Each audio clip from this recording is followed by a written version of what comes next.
मी समर्थ। आज मी तुम्हाला सांगणार आहे की शिवलीला अमृत शिव महापुराण कथेमध्ये सांगितलेलं आहे की आपल्याला आपण श्राद्ध पक्षामध्ये जर पिंडदान केलेलं नसेल, पितरांना श्राद्ध केलेलं नसेल तर आपण हा एक चौमुखी दिवा लावायचा आहे। चौमुखी दिवा का लावावा तर बघा, चौमुख दिवा 4 पितरांची नावं घेऊन आपल्याला लावायचा आहे। हा दिवा लावल्याने भगवान शंकर आपल्या धनधान्याचं भंडार भरतात, त्या घरामध्ये कशाचीच कमतरता राहत नाही आणि पितृदेव हे वर्षभरामध्ये आपल्या मनातली जी कामना आहे ती पूर्ण करत असतात। त्याच्यासाठी आपल्याला प्रदोषच्या दिवशी म्हणजे 19 तारखेला शुक्रवारच्या दिवशी हा चौमुखी दिवा लावायचा आहे। चौमुखी दिवा लावताना आपल्याला 4 पितरांची नावं घ्यायची आहे। आता मी ते 4 पितरांची नावे वरच्या साईडला आहे तरी सुद्धा तुम्हाला वाचून दाखवते। या 4 पितरांची नावं आपल्याला घ्यायची आहे।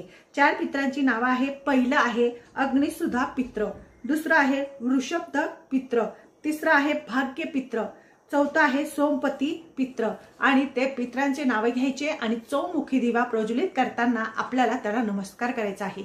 आता हा दिवा लावताना आपल्याला तुम्ही तुळशी जवळ लावू शकतात, भगवान शंकरांच्या मंदिरात लावू शकता, संध्याकाळी प्रदोष काळामध्ये प्रदोषच्या दिवशीच तुम्हाला हा दिवा लावायचा आहे। तुम्ही शिव मंदिरामध्ये लावू शकता, पिंपळाच्या झाडाखाली लावू शकतात किंवा आवळ्याचं झाड असेल त्या आवळ्याच्या झाडाखाली सुद्धा लावला तरी सुद्धा चालेल। पण शक्यतो जर भगवान शंकरांच्या इथे जर तुम्ही दिवा लावला तर तुमच्या मनातली कामना म्हणजे पूर्ण तर होणारच, पण पितृदेव तुमच्या मनातली कामना पूर्ण करणार आणि भगवान शंकर हे धनधान्याने तुमचं भंडार निश्चितच भरणार। वर्षभरामध्ये त्या माणसाची त्या व्यक्तीची इच्छा पूर्ण होते, कारण की श्राद्ध पक्षामध्ये जर आपण अन्नदान केलेलं नसेल, श्राद्ध केलं नसेल, पिंडदान केलेलं नसेल तर आपल्याला प्रत्येकाने हा 4 मुखी दिवा लावायचाच आहे। आणि दुसरं म्हणजे कारण की हे जे 4 पित्र आहेत ते आपल्या 4 दिशांचं संरक्षण करत असतात। पहिले जे आहे म्हणजे जे पहिले पित्र आहे ते म्हणजे अग्निसुधा पित्र, हे आपलं पूर्व दिशेला रक्षण करत असतात आणि दुसरं जे आहे ते ऋषभपुत्र दक्षिण दिशेला आपलं संरक्षण करत असतात।